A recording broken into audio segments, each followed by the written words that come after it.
What's up, Foot Clan? This episode is brought to you by Hulu Plus Live TV. Hulu has live sports. Watch your favorite football teams all season long with over 90 live channels, plus access Disney Plus and ESPN Plus all in one plan. No cable guy, cable box, or extra cable fees needed. Switch to Hulu Plus Live TV today. Live TV plan required. Restrictions apply. Access content from each service separately and select ESPN Plus content via Hulu. Learn more at hulu.com.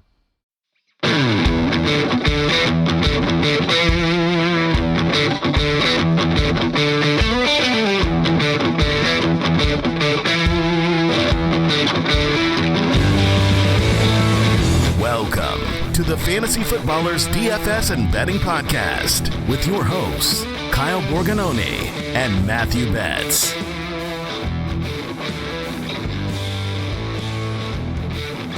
Welcome in.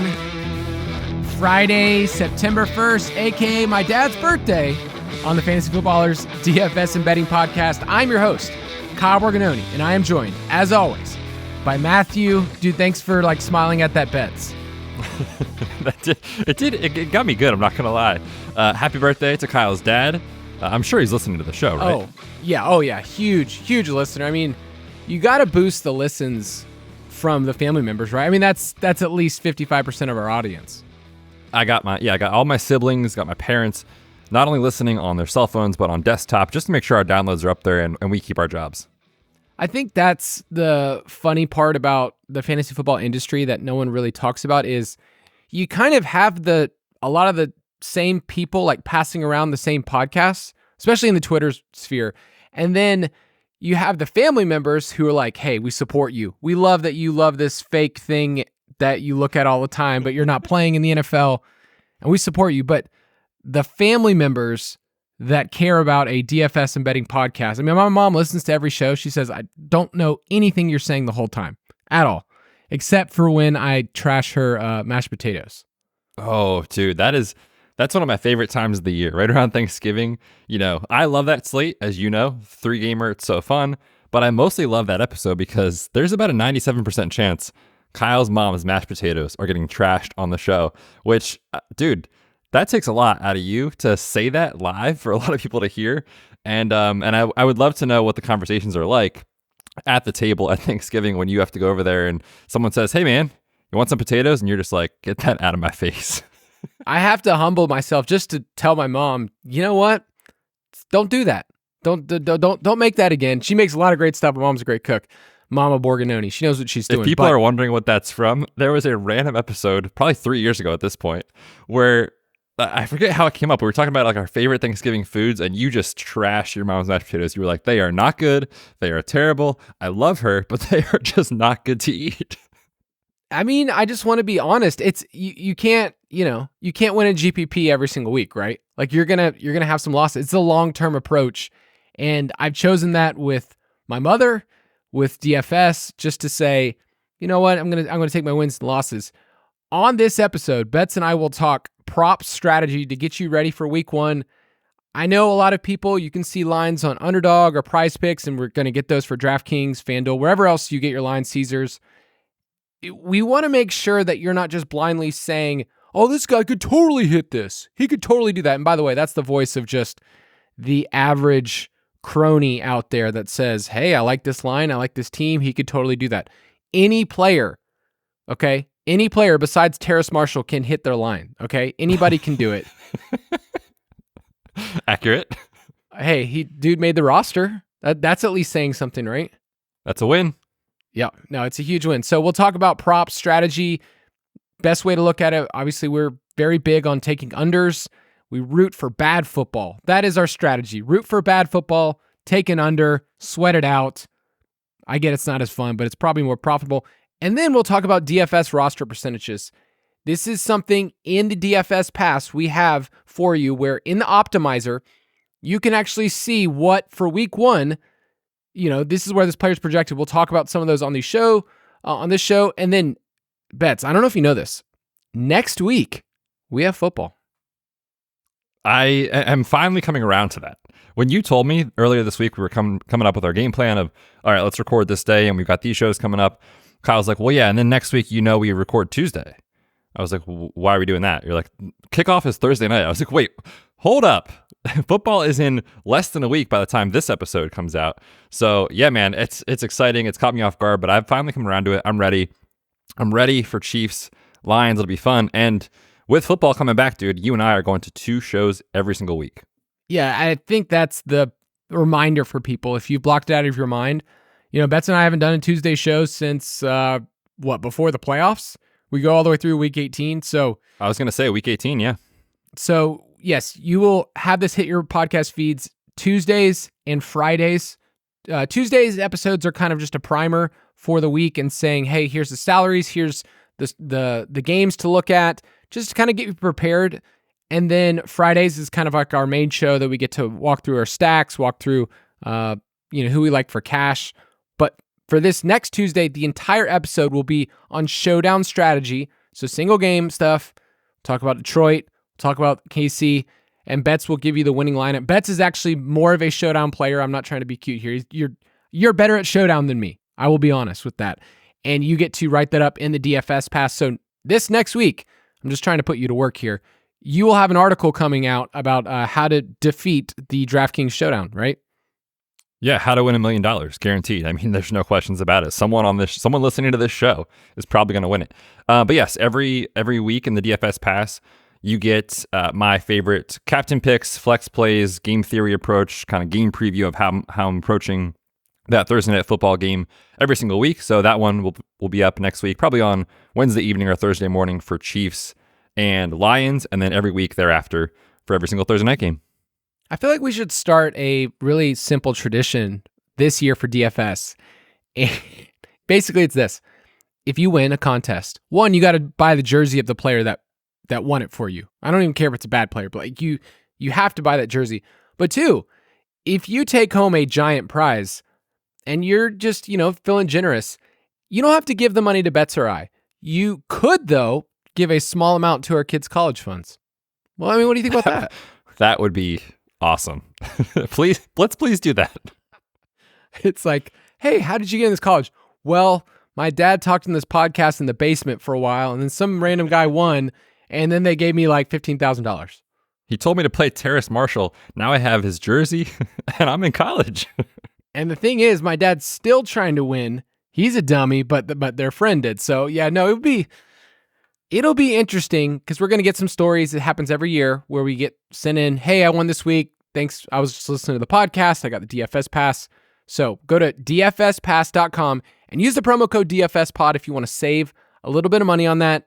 I can't say enough about our product, the things that we've added to it. I just talked through some of our with some of our writers and some of the new things that were added to the DFS pass. So it is jam-packed this year. But let's start off the show talking about some prop strategy. Prop it like it's hot. So during the season, we get to put out a official props article that we start rolling out on Wednesday, and then slowly throughout the week, we give the alerts in our Discord channel that says, hey, here's what we like. Here's this line. It could be moving. There's a bunch of different, sites that you can look at. And we thought it was so important to make sure that on this episode, before we get into week 1, we talk about prop strategy and what to do, what not to do. I feel like there's a lot of what not to do with that. And so we'll talk about some general strategy. I'll end this by also talking about Underdog, which is a little different because it's, more of a parlay style. You have to, pick them 2 to 5, and they have to be on different teams. So, Betz, let's talk about just from the top down, like make sure if you're going to do it one way, you have to do this first. Like you have to shop for different lines. For sure. And everything that we're going to talk about today, you can also find an article form if you'd like on the site. It's a free article. It's called How to Win Betting NFL Player Props. If you just search that, that is on the site. But like you said, it's so simple, but it is so important to shop around for the best line and have money on multiple sports books. If you are pigeonholed, and if you're taking this seriously, if you're pigeonholed into one line, one site, that will work for several bets. But you were going to miss out on a lot of opportunities to find stale lines on different books as we get news, to find just better lines on different books every week, basically. And so that is something that I think is very important. And you can look, state by state, wherever you live. Some states don't have all these sports books, but they have, Prize Picks, they have Underdog, other parlay pick'em style sites. I can't do that in Pennsylvania where I am, so I have, a couple of different options that I go to, different sports books. But basically, last year, in week 1, just to point to the example of what can happen out there, Stephon Diggs' receiving line on Caesars got released at 67.5 yards. Like, okay, that seems very reasonable. You go over to Underdog just a day or two later, it's at 79.5.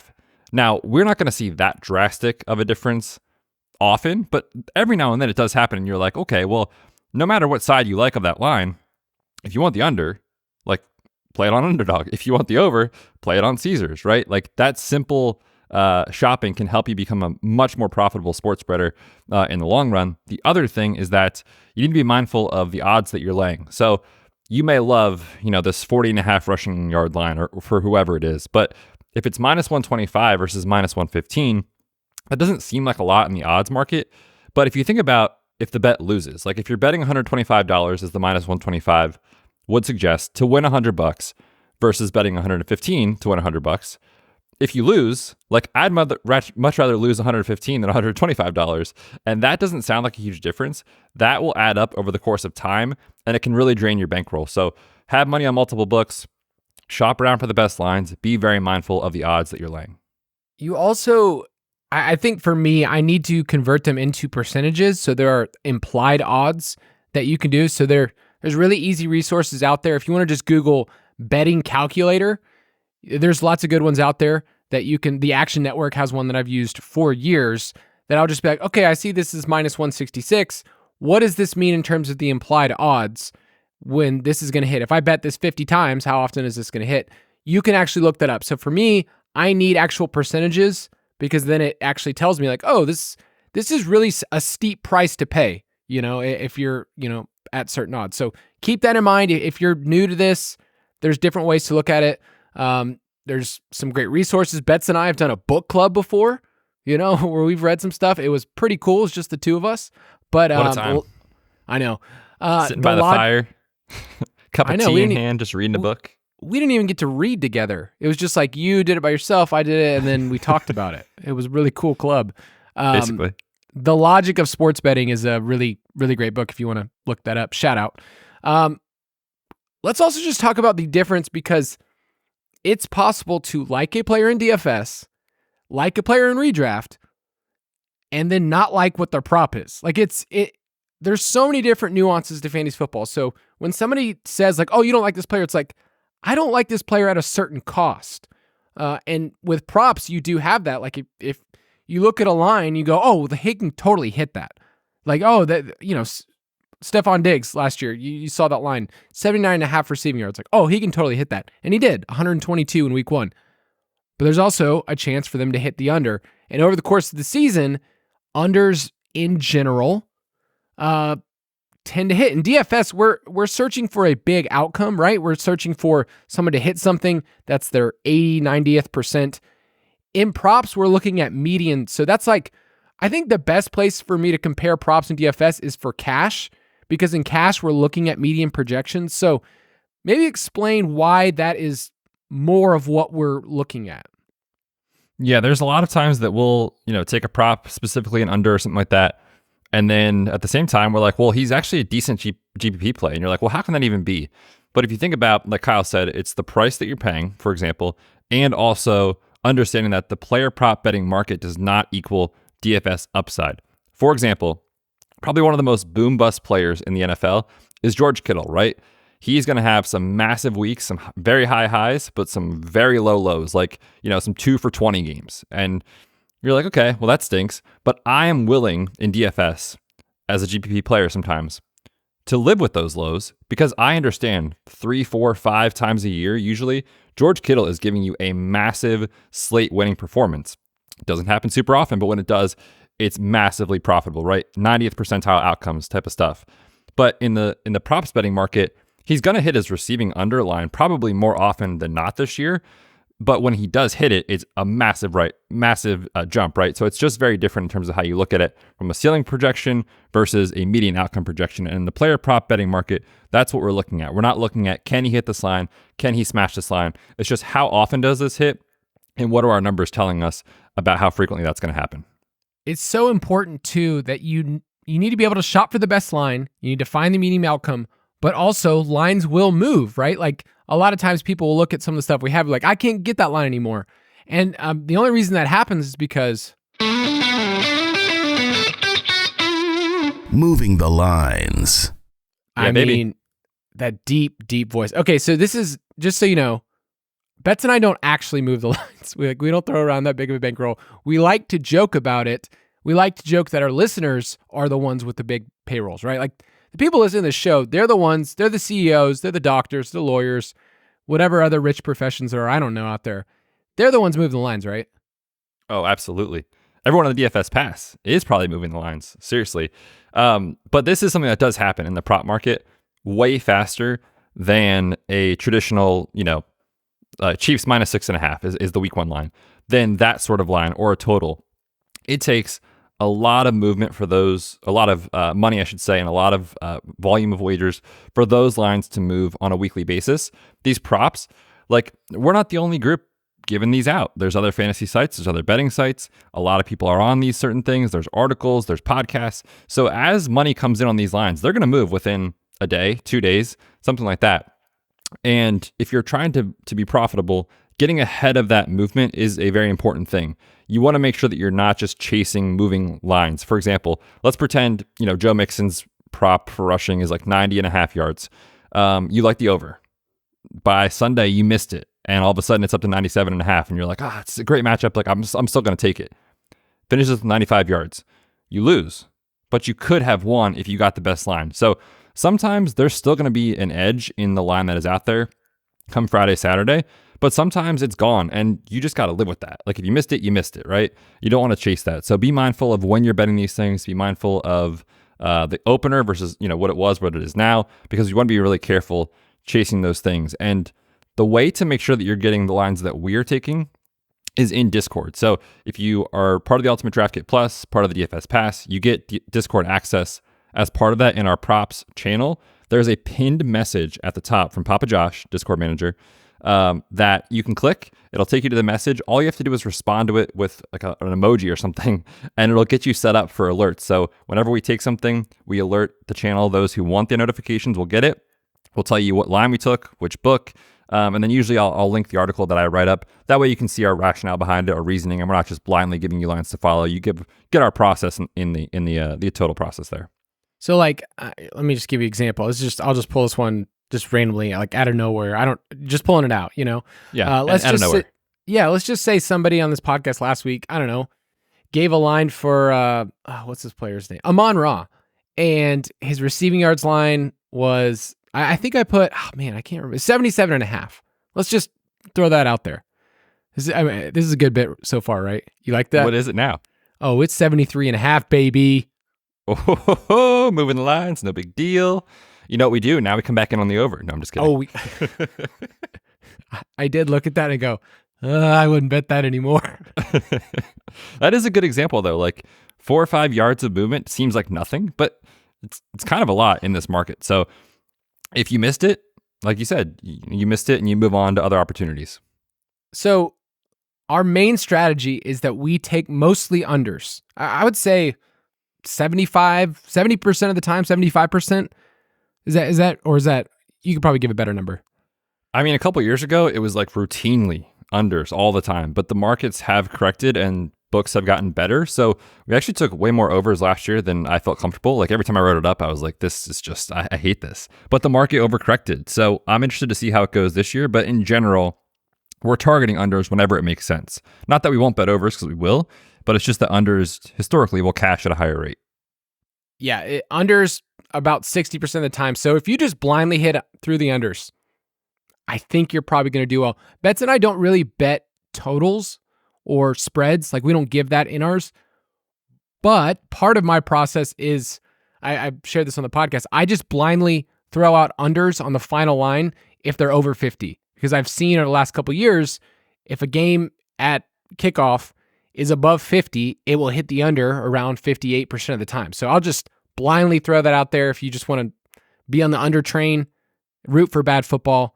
But yeah, for props, an over, I think people don't realize an over, you have to have so many things go right. One, they actually have to perform. They have to get, receptions. Like Amon-Ra, can he hit 6.5, over 6.5 receptions? Heck yeah. Like he can totally do that. That's a pretty high line. I mean, one, he can't get injured. The game flow has to go a certain way. So it has to. And I think most people would say, oh, well, this game, Detroit and Kansas City, like they're going to need him. There's nobody else on the field, of course. But the quarterback has to be in the right spot. Like Jared Goff can't go out. It has to be accurate. The defense, like think about Kansas City. You can also switch the other way. Like, won't they think Amon-Ra is the one guy they're going to throw to over and over? So you can go so many different ways. Right now, his line is, I think, at a really good spot. 6.5 receptions, 73.5 receiving yards on Underdog. I'm not going to touch that. We'll talk about that from a DFS perspective because his salary and the way that you're actually thinking about that in a showdown lineup is completely different. So I could be totally about Amon-Ra on showdown and under on his prop, which I was. So I just love that I get to have all of those. And either way, I mean, you're winning at the end of the night, right? That's how you do it. But you're right. That's the perfect example of like when he hits, like he's gonna get these games, right, where he has 12 targets, 10 catches, 100 yards, and a score. And like that range of outcomes is wide. It's kind of like George Kittle. When it hits for DFS, like we want that. But if you are looking like that median outcome, like you said, the line's moved, maybe the under makes sense. So that's a very good example. But yeah, man, chaos happens in the NFL. It's easier to find things that are going to go wrong than it is to find things that are going to go right is the main takeaway here. Yep. And I just want to throw out one quick thing on Underdog. So Underdog is a little different for their pick'em because there's no straight odds, right? So you can't really see like minus 125 or whatever. You can compare these to other books. Like Betz was mentioning, like that's the best way to do this. So what is the line on Underdog? What is the line on DraftKings or wherever else you play Caesar?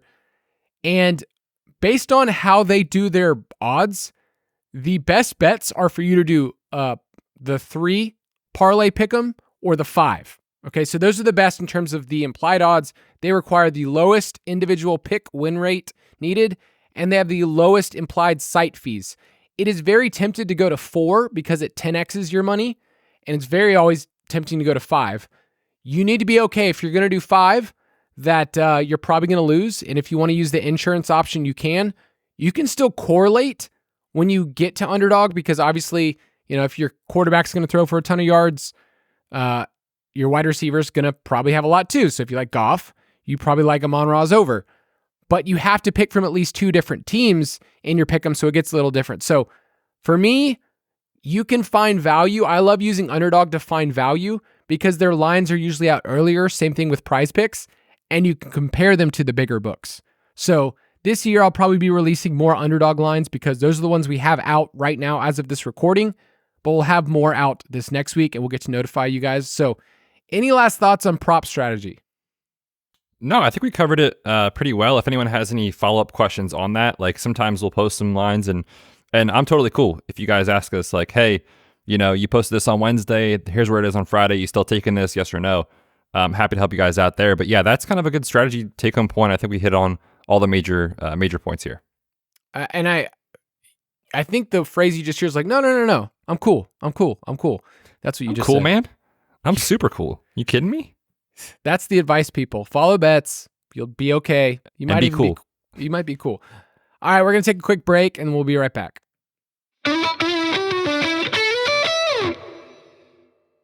What's up, Foot Clan? This episode is brought to you by Hulu Plus Live TV. Hulu has live sports. Watch your favorite football teams all season long with over 90 live channels, plus access Disney Plus and ESPN Plus all in one plan. No cable guy, cable box, or extra cable fees needed. Switch to Hulu Plus Live TV today. Live TV plan required. Restrictions apply. Access content from each service separately and select ESPN Plus content via Hulu. Learn more at hulu.com.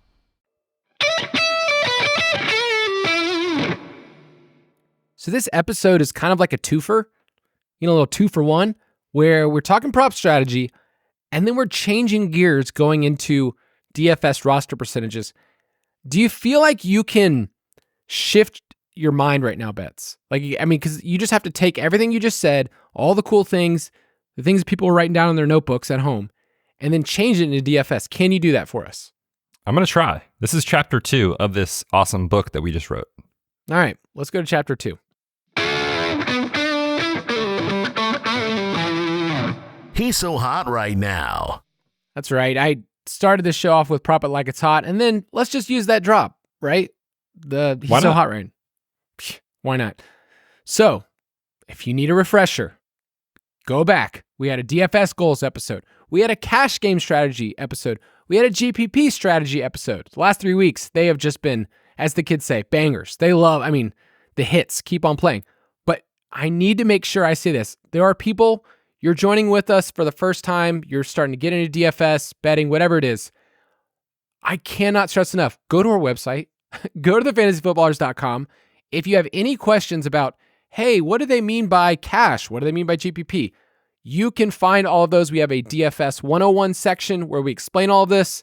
We, get to talk about some of the terms, define it for you, all of those things in our DFS section. So there's an entire strategy section that I just want to make sure people know about, where the podcast, it's so weird to think about this because Betz and I are on the website every single day, but some people listen to our podcast and have never been to our website. Imagine that. And I get that. It's totally fine. But there's so much that you can get in an audio format. If you're a visual person like myself, then I need to see it in front of me. So we have so many articles that Betz and I have done over the years that we think can be helpful. So the fantasyfootballers.com DFS section, we have a DFS 101 section. We have tons of free stuff. And then, of course, in the DFS Pass, we have the really, really, really good stuff. The good stuff. Last week, we talked about a couple different things with GPPs, but here's the reminder that I think I'm going to hammer home like 5 more times in this episode, Betz. With tournaments, it comes down to this. Do you have good plays, right? Good projections, and are you correlating? Just going to say that over and over again. That's a good place to start. If you're not starting there, you got to go back a step. It really comes down to, can a play work? I'm really sorry, but I will get tons of lineup questions over the next 2 weeks that just say, what do you think of this lineup? And I have a hard time responding to that because any lineup can work, but what I really care about is, do you have good projections that we have in the DFS Pass? And are you correlating? Meaning, do you have a quarterback with a pass catcher? Do you have a bring back? Do you have somebody from the other side of that game also going on? Because nobody correlates better than somebody in the same game. So with roster percentages, what we're talking about is when you're playing this game, some players will be more popular than others. And that doesn't always mean it's a bad thing. Sometimes a player is popular because they're good, because they have good projections, right? So looking at our optimizer right now, Christian McCaffrey is projecting as a good play. Why do you think that is, Betz?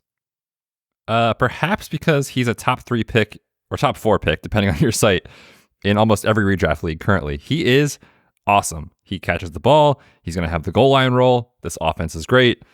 It makes a ton of sense. Yeah.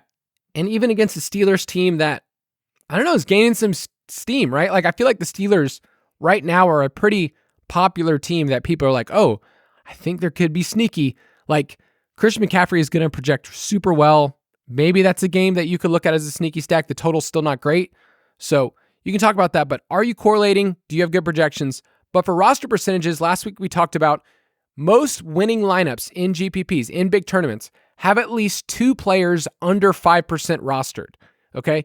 Now, 5% is pretty low. It's not absurdly low, right? Like 5% isn't like a dart throw of 1% or 2% that rarely hit. So just because a player is rostered pretty low doesn't mean they're a bad play. Like, I'm looking at Nick Chubb right now, who everybody wants to have in redraft. I just drafted him in best ball right before recording.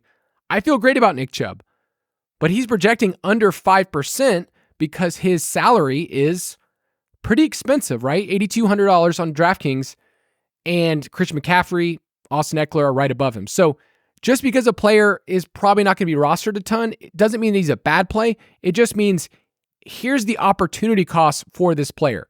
And in winning lineups, you need to be able to find players like that because they create leverage. That's kind of our big point, I would say, of this episode too, is you are taking players that are going to be projected as way more popular, like Christian McCaffrey, and you can use players like Nick Chubb who have similar projections to create leverage if Christian McCaffrey lineups don't hit. So why do you think people don't understand that concept? Or maybe how would you talk about leverage and define it a little bit clearer? Because my voice is giving out for a second. Come on, man. Week 1 isn't even here, and your voice is already crapping out on us. But in all seriousness, I have a little throat thing going on too, so I apologize if I cough. But we're in mid-season form, man. We're good. Yeah. But yes, you need these lower rostered players basically to differentiate yourself, because what you're trying to do is capitalize on things that go wrong for players that are popular to some degree. We still want to play the popular plays because they're great. They have an awesome ceiling. But like you said, that week 1 example, and this is not advice for week 1, so don't take this as like, this is what I would do. But if you think Nick Chubb projects just as well as Austin Eckler, and peek behind the curtain, he kind of does in the optimizer right now. Their ceiling projection is very similar. It's off by like a point. Like, that's nothing, right? But you're getting a massive roster percentage discount that, look, if Austin Eckler happens to fail, he doesn't catch passes for some reason, they're pushing the ball down the field more, Keenan's healthy, Mike's healthy, whatever, and Chubb rips off 2 huge long runs for touchdowns and catches 2 or 3 passes, like, he's probably beating Austin Eckler, and meaningfully, right? So like, you're just creating price point leverage, you're creating roster percentage leverage. You just need guys to differentiate your lineup, because if you're only playing chalk, even if the chalk hits, you're just going to rise with everyone else up the leaderboard, but you won't vault up the leaderboard. Like, you might min cash, you might throw in $12 in a large field and win 20, but it's like, who cares, right? Like, I want to be playing for first. I want to be able to climb the leaderboard as quickly as possible, and using lower rostered players is the way to do that. Yes. You need a combination. You like that? You're falling apart, man. Man. Oh, okay. You got the black lung or what? I've got the black lung pop. I used a Zoolander reference yesterday with somebody, and it felt good. I don't feel like I get to use them as much. It's a movie that's kind of fading from a memory, where like, I know, yeah. It's like Ron Burgundy stuff I can still use, and I think a lot of people use it. But Zoolander not. By the way, Ron Burgundy, sidebar. One of my favorite things to do is in the show doc for the main show is I'll write stuff sometimes, and Jason will Ron Burgundy almost anything sometimes. Like, Jason will just read off the teleprompter no matter what. So, new game, people. I'm going to see how close to the line I can get of putting in examples in there and to see what Jason says. That would be incredible. I'm going to look out for it now, because I normally don't. Well, I did it with, we were talking about Adam Thielen, and him and I were going back and forth about like, okay, so how do we make sure that people understand Jordan Addison has the Adam Thielen role, and that the Adam Thielen role was good? And so we were talking about how Adam Thielen like has a lot of routes run and cardio, you know, like your cardio example. And then I started calling him a corpse on the field, and Jason just ran with it. He just said it. So back to roster percentages while I have my voice. You need at least 2 players under 5% in general, but you also need probably 2 to 3 players over 18%, right? So it's this dance with roster percentage where we don't just look at what it says and say, oh, they're popular, fade them, or, you know, oh, this person's not popular, I should play them. It's a dance where you're trying to figure out the best plays that also correlate. So a lot of times my favorite kind of leverage is to find the wide receiver 2 for a team that projects for way less roster percentage. You know, Mike Williams has been an example in the past. Last year, you know, there was a week where it was like Chris Godwin was popular. Mike Evans was only at 5%. You're actually seeing that. I'm seeing that for week 1 as well, that Mike Evans is way below Chris Godwin on a PPR site. So you're trying to find the mix of those two and to put them together. But you and I created a DFS checklist a couple years ago, and we're going to put that information out there again. But it's pretty simple. And if you want to write these things down, or if you want to get them in article form, you can. But ask yourself these questions when you're doing a tournament, okay? Do you have a team stack? Okay, that sounds almost way too obvious. Like, do you have a team that has 2 players from it, preferably a quarterback and a pass catcher? 90% of the time, you need that in a winning lineup, okay? Do you have a game stack? In your, like, look at your roster. If you're doing a tournament, like, do you have quarterback, pass catcher, and then somebody on the opposite side? 85% of the time, you have to have that. So we're just going to lean into that. Do you have only one running back from the same game? That's like 95% of the time. Why do you think that's important? Running back in the same game, don't do that. Yeah, this one, I think it can work in certain scenarios. Specifically, last year when Austin Eckler was like the wide receiver one for the Chargers with all the injuries they had, like he's operating as the primary pass catcher. So that can work across from someone who's more of like a 2-down grinder. But the theory is like, the best example is like Nick Chubb and Derrick Henry. If those guys are absolutely rolling, Henry's ripping off massive games against the Texans, like Dameon Pierce probably can't do what he does very well, which is get 18, 19, 20 carries, go for 100 yards and a score. Like they're probably going to have to throw a ton, and it'll push him out of the game script, so to speak. So that's why we try to limit it. There are examples, like I said, where it can work, but think about the archetype and think about whether or not the opposing running back has a pass catching role. Yeah, and in Showdown, you can throw a lot of this out the door. We're talking about, big, 13 game slates. That's what we're talking about. So do you have one running back from the same game? Another question you have to ask yourself in your checklist, did you pay up or punt at tight end? That's what Betz and I usually say. There's usually a pay up or a punt. And if you do have a tight end, is he paired up with your quarterback? He doesn't have to, but keep in mind a tight end and a wide receiver have pretty close correlation. So sometimes the tight end is a good one to add in there. Do you have at least 1 to 2 players who are low rostered? So like we said earlier, 2 that are around 5 or less %. And then last question I just want to throw out there, are any of your players so popular that you can't create meaningful leverage? Okay? Like there's a certain point where a player is going to be so popular that if you don't think about it the right way, then you are just eating into something and you cannot move past anyone else. So let me give you an example from last year, Betz. Do you remember week 6, also known as Eno Benjamin week?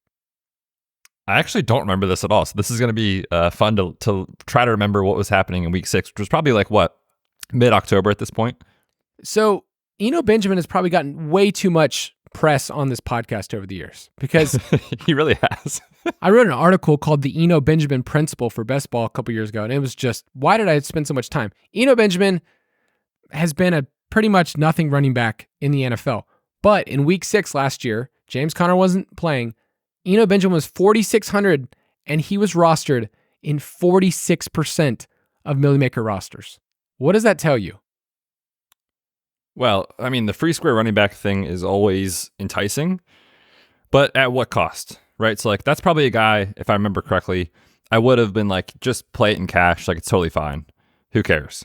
But like in a tournament, if he gets you 8 points and he's rostered at 40, 45, 50%, depending on what contest you're playing in, it doesn't matter, right? Like if he fails, you're going to have big time leverage on the field because not only in that specific scenario does a cheap running back usually result in you paying up for an expensive wide receiver, but you can almost flip the build too in those situations if you fade that player. So, man, Eno Benjamin, what a time to be alive. How did he do in that game? I don't even remember. 9.5 points. Okay, which you probably wouldn't have been very happy with if you played him in a tournament.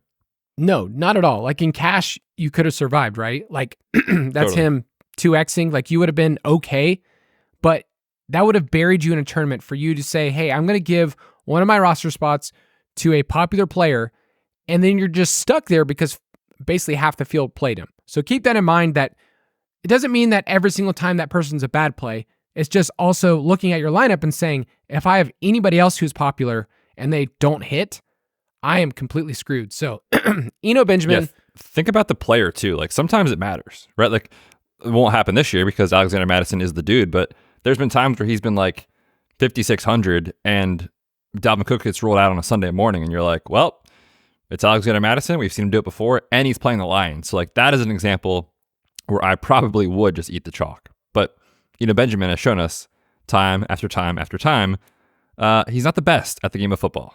No, and yeah. And we're suckers for cheap running backs. We're just suckers for it because it can work, but sometimes it doesn't. Another way to look at this too is adding up your cumulative roster percentage. So you can do this by looking in the optimizer, and you can even put in like, hey, I think that's too low. I think he's going to be more at like 25% than, 18, whatever. But based off historical data, if you were to add up all the spots in your lineup for a tournament, like a big GPP, you want to shoot for somewhere around 90 to 125% total. So if Eno Benjamin was taking up 46% of your roster, like you're probably going to have to get cute in a couple different spots to really hit with that lineup. So 100% is weirdly enough like a really good mark a lot of times. Now, sometimes the chalk will hit and you'll be at 125, 130, 140. Like there will be weeks where you're like, man, I wish I would have just played the obvious players and gotten cute in one spot. But keep that in mind. You can do that. If your roster percentages are in the 200s, like then you're just, I don't know what you're doing, because you're basically saying, I'm going to pick all the popular players. If your roster percentages are too low, like if you're at 60%, 70%, you are probably getting too cute. And you're saying, here's this backup wide receiver, or here's the backup running back, because I think in this game, the RB1's going to get injured. It's like, you can do that for showdown. Do not do that in a big tournament, right? Yeah, that's a tough sell for me personally. But yeah, I like that guardrail, right? It's like 90 to 125-ish. Look, if it comes in at 127 and you love your lineup, play the lineup. Like it doesn't have to be a hard and fast rule. But like Kyle said, just stay away from the extremes. You want to be mindful that you're not getting way too cute or just eating all the chalk, because both of those are a losing strategy long term. All right, so let's get a little bit clearer about leverage, because you can create leverage in a tournament in a couple different ways. One, you can use players at the same position, saying, here's this popular running back. I'm going to find another running back that, is a little bit lower to create leverage on the lineup. You can find players at a similar price point. Like, hey, this guy is, I mentioned earlier, Nick Chubb. He's 8,200. Austin Eckler's 8,400. CMC's 8,700. But Nick Chubb projects for, a third or a fourth of the roster percentage of CMC. You can use that same player at the same price points. You can also use the same team against your opponents who are popular plays. So, instead of CeeDee Lamb, you're playing Brandon Cooks or Michael Gallup. Like, those are the different leverage points, and that's how you jump the leaderboards. But you don't have to get cute in every single spot. Sometimes, like we mentioned, a player is a good play because they're a good play. For instance, last year, I looked at a week where Joe Mixon happened to go for 5 touchdowns. Do you remember that week? Sure do, aka half of his fantasy points that year. I did not play very much Joe Mixon that week. Okay, I think it was week 10. Now, Joe Mixon was the 8th most popular running back that week. Okay, so if you had Joe Mixon, you got massive leverage on the field, but there was a lot of other good plays too. Like, don't get me wrong. It's like Travis Etienne was 39% rostered because he was so cheap. He went for 29 points. Kenneth Walker went for 30 points and he was 13%, but Joe Mixon went for 58 and he was at 12%. So my point is more saying, like, there's going to be good plays across the board, and some popular plays are there for a reason, but keep in mind, you can always find players that create leverage further down. So one of my favorite things to do is, if I'm looking at a certain position, like running back, I'll look at the top 10 most rostered players and go, okay, look at their ceiling outcomes. Does Joe Mixon have a similar ceiling outcome as Ramondre Stevenson? And you can look at that in the optimizer and you go, he actually does. So then why is he rostered at only 12% where Ramondre Stevenson was 40%? Okay. And they were basically the same price too. So those are the questions you get to bring up, not just, I like this player, I have this gut feeling. Like, ask yourself, like, what am I giving up? What's the salary difference? And really, there wasn't that big of a difference between the two. And I know we're looking in hindsight. So keep that in mind. You can do the same thing at wide receiver. I'm looking at our projections right now in the optimizer. Justin Jefferson, imagine that. Looks like he's going to be popular, and his projection's great. But in that game, they're playing the Buccaneers. They should win. It's a 6.5 point spread. But Chris Godwin is projecting as way more popular as Mike Evans. So does that seem like a very early correlation play where you're going to play the lower rostered guy? I mean, I don't want to say something on this podcast that I'm going to regret, but I mean, what could go wrong with the Baker Mayfield wide receiver in week 1? Am I right? But no, it's a great point, because any given week, Mike Evans is certainly capable of putting up more points than Chris Godwin. Look to week 17 last year when Tom Brady threw those touchdowns to Mike Evans. But like you said, it's not that big of a price difference. If Godwin was like 5,200, projecting extremely well, and Evans was like 7K for some odd reason, I'd be like, yeah, but you're giving up so much salary. In this specific example, you're only giving up $400 to go up to Mike Evans, and you're getting a massive discount on the roster percentage. So I think in this specific scenario, thinking about it in that lens is a very good example of how to do this. If you're one of those people, it's like, hey, I'm not great with spreadsheets, you're not great with optimizers, then one of the most practical things you could do for roster percentages is look at it in the optimizer, but then write it down in a notebook. So I work through each game slate by slate before I even look at the optimizer, okay? So I'll write down Vikings, Buccaneers. I'll write down the salaries. I'll identify the players I like and go, hey, I think that he projects more as a cash play, and I'll write next to Mike Evans. Like, that seems like a good GPP play. And you could write down. So if your team notebook, you can do it that way. For me, one of my best things to do is just to write down a list of my priors beforehand. Okay, before I look at all the projections, I just say, hey, I want this game to go off. Hey, I don't like Jared Goff this week, or whatever it is. It's usually an anti-Lions take. I just write those things down so that they're out there, as opposed to just, rattling around in our head. It just stays there. But in a notebook, I can actually see, and then even better, I can look back the next week and go, oh, I was super biased, like from Tuesday on, and you can actually move on. So that's part of the mental games that I think people can, people can actually move forward with. But let's give two important questions here, and then a couple examples will be out. These are the questions that I want to give to you if you're listening, and ask yourself when you look at a roster percentage report. If you look in our optimizer, ask these questions. Who is popular and why are they popular? So how do we dig into that question even further? Like, who is popular and why are they popular? Yeah, that's such an easy question to ask, but it's kind of difficult to answer sometimes. And I think part of it is like, sometimes they're popular just because the price is great. And then people kind of get like stuck on that player in that range. And so you get blind spots. Like you talked about it with Joe Mixon.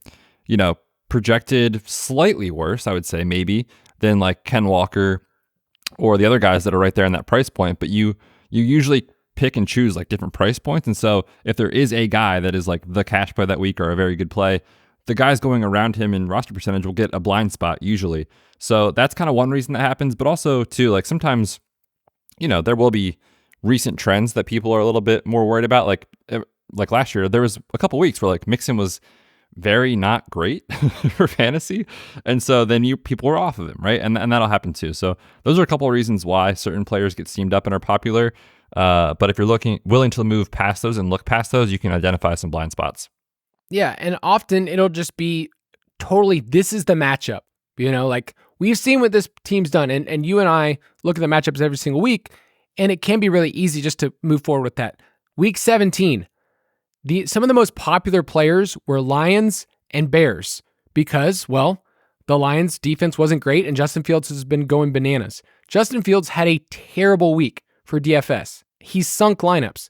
And what's crazy is that the Lions put up a ton of points, like over 30, and yet other than Jared Goff, like going for 22 points, it was pretty bad. Like if you went Amon-Ra, if you went anywhere else. So my point is we're saying like you can have a matchup you like, you can understand why a player is popular, and it just doesn't mean it's going to happen every single week. So keep that in mind when you're looking at certain players. So the first question is who's popular and why? And then the next question is, based on who's popular, how would you attack this slate? And so there's really, I would say, 5 different stances you could take to a player based on the roster percentages. And you can correct me if you feel a little different, but here's the percentages I put down in my mind. So if a player is popular, you can do one of these 5 things. You can completely remove them from your player pool, which I don't advise doing if they're popular. Don't just write someone off.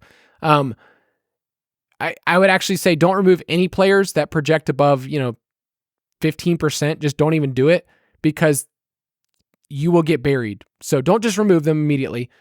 You can fade the player, meaning, hey, I'm just going to concede that, hey, their median outcome's not that great and don't really like them. But I would say what you and I mostly would tell people to do is to take one of these 3 approaches. You can be underweight a player, okay? I get why people like them. I maybe don't love this player, but I will correlate this player in some lineups, okay? I'll be below the roster percentage. So let's say they're, 15%. You're like, I'm going to come in at like 10 to 12% in my total lineups because you think their ceiling's not as good, all right? That's really the reason you do that is you don't love the player and you don't think the ceiling outcome is great. You can be with the field if you say, hey, I totally get it. I like what the field's doing, and I can actually see their ceiling outcome, 25% of the time, I can totally see it. If you want to be overweight the field, if somebody's 15% rostered, then you think not only are they a great play, but the field isn't on them enough. And you think their ceiling outcome is closer to like 33% of the time they're going to hit it. Now, it's not really going to happen that often, but you need to be that bullish where you're saying, I think the ceiling outcome, everybody's underrating this, and I think they're undervalued by the field. But you don't need to go bonkers, right? Like you don't need to say, I love this player so much, I'm playing them in 100% of my lineups if everyone else is only playing them like 5%.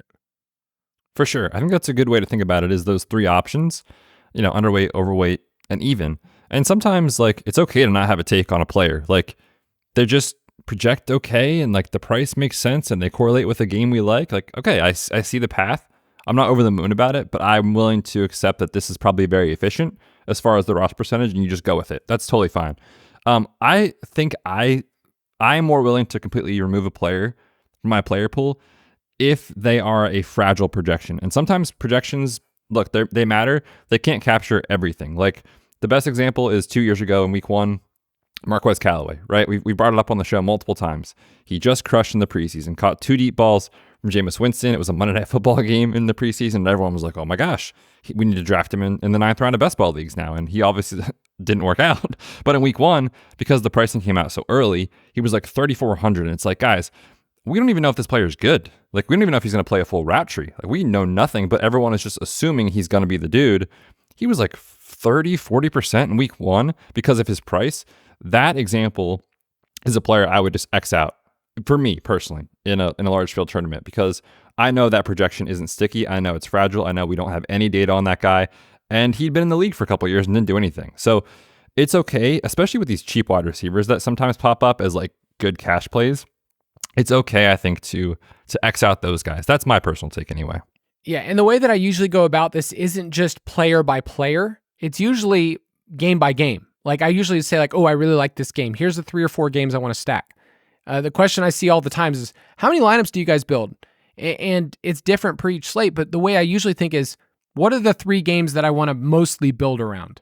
What are the games that I want to stack and say, okay, it's Mahomes, Kelsey, and a bring back. That's the stack that I'm going to start off with, from this game. Or, I'm going to bring, I really like this running back and this wide receiver or 2 wide receivers. I'm going to use them as a correlation piece. Start with those kind of things. Start with the actual stack that you're looking at as opposed to just individual players because you will go crazy. There are so many wide receivers that you can be overweight, underweight, fade. Like there's way too many of them. And you're only starting 3 and maybe 1 more in the flex. So keep that in mind. Here are my helpful hints to kind of end this episode. Okay. We've said a lot. We've laughed a lot. We've gone a lot of different places. Amen. Amen. Here's my helpful hints. When you are thinking about roster percentages and you're thinking about tournaments, make sure you're reviewing the slate. Make sure you're not just asking yourself who's popular. Look at the slate, look at it game by game, and then do what I said earlier. Look at the best plays, the best projections, and correlation stacks. Start with that, okay? There's a reason that Betz and I did a whole episode on GPP strategy and then got to roster percentages. It can be so easy to get caught up in this player's popular, this player's not, that you just miss the simple thing, like which games do you like, who's going to correlate. That's why we keep saying that. So if you reviewed the slate, if you've written down the best plays, correlation stacks, then you can analyze how you in the field will act. That's what roster percentages are. Here's how I'm going to act. I'm going to go overweight, underweight. This is how the field's going to act. They have this player at 25%, and that's too much for me. You can then develop a strategy by saying, here's the most popular players. Like here are the top 7 running backs this week. And here are the paths that, hey, if this player doesn't hit, let's say Travis Etienne doesn't hit, then you get to find out, hey, it's Christian Kirk week. That's what it was last year. You go that direction. Then you construct your rosters. And then at the very end, you can shoot to be between 100, 120%, wherever you need to be. Keep in mind, you need 230 points, right? Like over 200 points is what you need for to really hit. In a small field, 180. In the Millie Maker, you need 240. Yeah, these large field tournaments, you need to be perfect, which is why I play small field. Yes. I mean, it's so frustrating too. I see people they send in their lineups like, oh, I wish I would have played this in this, contest. You're like, oh, I would have won that contest. It's like, I get it. I totally get it because, a Millie Maker lineup. I mean, I remember there was a couple weeks last year where just the chalk hit and like you cashed if you were like at like 185 or 190. And it's like, that's how it works sometimes. It's different based on the contest. So learn your strengths, learn what's good, but it still comes back to the same thing about correlation in our projections. So any final words for the GPP bros and gals out there? Dude, I think that puts an end to it here with our series of strategy episodes. If you're new to this, like seriously, go back, listen to the last couple episodes. It'll prime you for next week because, man, we jump right into it after the long weekend. Yep. On Tuesday, we will be talking showdown strategy in the first game of the year, Detroit and Kansas City. It's going to be a fun time. It's going to be a great time. Betz, sign people off. Tell them to have a good weekend. Dude, it's going to be a great weekend. We got drafts coming up this weekend. Make sure you're in the UDK Plus. The DFS Pass will go live early next week. For all of you that purchased it, we can't be more excited for this season. It's going to be a ton of fun. Make sure you subscribe wherever you listen. Thank you for listening to another edition of the Fantasy Footballers DFS and Betting Podcast. Don't forget to visit us on the web at thefantasyfootballers.com.